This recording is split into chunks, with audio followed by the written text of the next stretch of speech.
Friends, నేను మీ smiley చిన్ని. మేమందరం శివకంచి వచ్చాము. ఒకసారి చూడండి. హాయ్ చెప్పండి, హాయ్ చెప్పండి. చూడండి ఫ్రెండ్స్,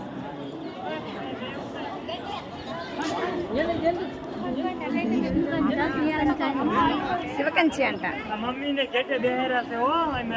చూడండి ఫ్రెండ్, అది ద్వారం అంట. ఎంత పెద్ద ద్వారమో చూడండి ఒకసారి. ఇప్పుడిప్పుడే డెవలప్మెంట్ చేస్తున్నారు ఫ్రెండ్స్. చాలా అంటే చాలా బాగుంది గుడి మాత్రం. చాలా పురాతనమైన గుడి అన్నమాట.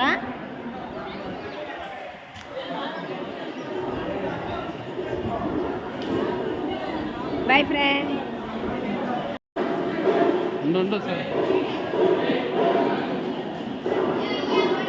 చాలా అంటే చాలా పెద్ద గుడి ఫ్రెండ్స్.